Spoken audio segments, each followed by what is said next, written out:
श्री स्वामी समर्थ. नमस्कार मैत्रिणो. आज मी मस्त काहीतरी चविष्ट कुरकुरीत वांग्याचे काप म्हणू शकता.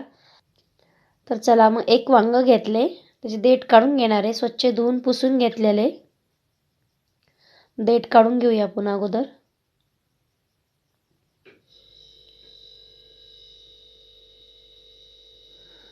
पातळ पातळ चकत्या करून घेऊया त्याच्या, किंवा वांग्याचे काप म्हणलं तरी चालतं. असे करून घेतलेत मी. चला मग मसाला तयार करणार आहे मी. थोडंसं वरतून बुरबुरण्यासाठी थोडं तांदळाचं पीठ घेतले. मसाला तयार करूया. 2 चमचे लाल तिखट घेतले, अर्धा चमचा हळद, 2 चमचे धना पावडर आणि आपल्या चवीनुसार मीठ घालायचं.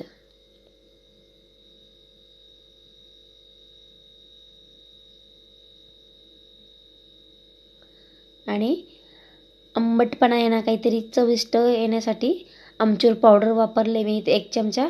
तुम्ही लिंबूचा रस जरी टाकला तरी चालतं, लिंबाचा. आणि मसाला एकत्र करून घेणार आहे. थोडंसं तेल घातलं मी आणि थोडंसं पाणी पण घालणार आहे.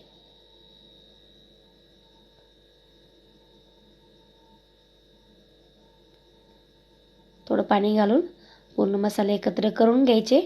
वांग्याचे जे काप केले त्याला मस्त लावून घ्यायचे. असे आपल्याला काही तळून वगैरे काही घ्यायचे नाही. कमी तेलात होणारी रेसिपी ही.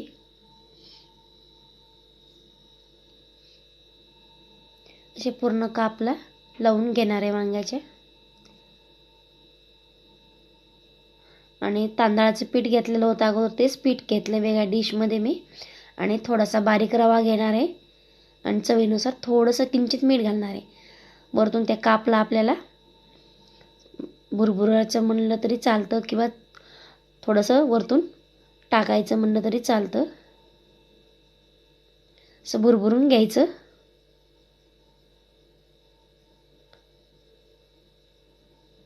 जसं बघा, छान असं थोडं थोडं करून दोन्ही साईडला बुरबुरून घ्यायचं.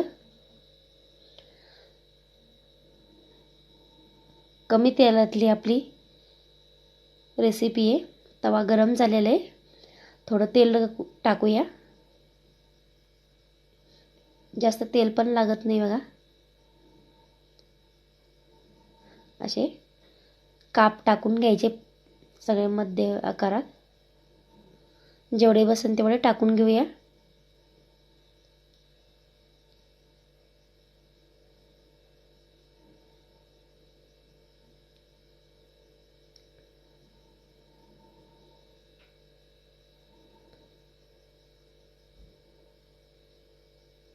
मग असे काही काप टाकून घेतलेत मी. तेल पण सगळ्या कापला लागलेलं आहे. वाफ आणायची त्याला आणि परत खालती वरती करून घ्यायचं पलटून.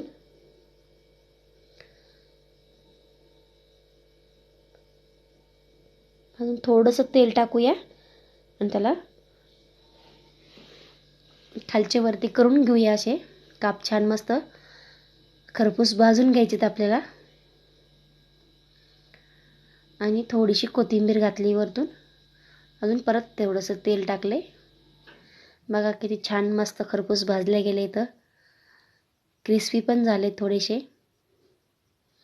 डिशमध्ये काढून घ्यायचे.